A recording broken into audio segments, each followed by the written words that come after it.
Ce dimanche 21 mai, Ramzy Bedia était l'invité de 7 à 8 pour le portrait de la semaine. L'acolyte d'Éric Judor a répondu aux questions d'Audrey Crespo-Mara et a abordé plusieurs sujets avec la journaliste. Ramzy Bedia a ainsi accepté de revenir sur son enfance, les sacrifices que son père a fait pour élever ses enfants dans les meilleures conditions ou encore, la question de l'intégration. Mais aussi comment, grâce à l'humour, il est parvenu à se faire accepter. C'est en 1962, à la fin de la guerre d'Algérie, que la famille Bedia arrive en France. Et le père de l'acteur de 51 ans avait à cœur à ce que son petit Ramzy et le reste de ses enfants soient comme les autres.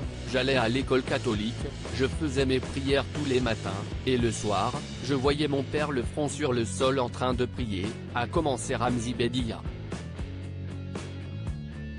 Et d'ajouter, il me disait, tais-toi et intègre-toi. À l'époque, c'était comme ça. Ramzy Bedia @Docteur l'humour pour mieux se faire accepter. En plus d'avoir connu des difficultés d'intégration au niveau culturel, Ramzy Bedia s'est longtemps senti différent de ses petits camarades de classe, qui n'avaient pas le même train de vie que lui.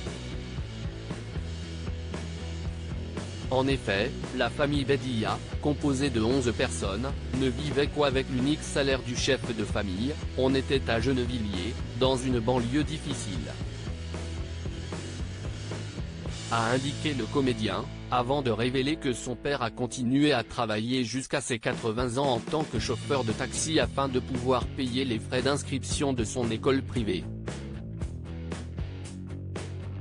Dans cet établissement, Ramzy Bedia a été quelque peu mis de côté. Je n'ai pas les bonnes chaussures, je n'ai pas les bons amis, je n'ai pas la mobilette, s'est-il souvenu. C'est finalement par hasard que l'adolescent de l'époque se rend compte que ses talents d'humoriste pourraient l'aider à remédier au problème. Un jour, il apprend qu'un groupe d'élèves organise une fête. Et si est-il le déclic, j'entends, on n'a qu'à inviter Ramzy, il nous fera rire. C'est ce jour-là que j'ai compris, a expliqué celui qui est devenu papa pour la 3e fois en 2020. C'est comme ça qu'il a enfin pu se faire des amis. Il a même commencé à se faire remarquer par les filles, ce qui n'était pas pour lui déplaire. Elle te pécho pas, mais te regarde déjà, s'est-il amusé. Ramzy Bedia, adepte de la tolérance sous couvert d'humour, le grand frère de Mela Bedia a souvent dénoncé l'intolérance et les problèmes d'intégration dans des rôles comiques.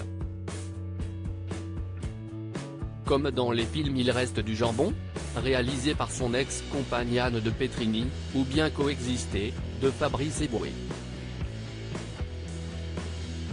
Mais il lui arrive parfois de retrouver son sérieux pour traiter le sujet.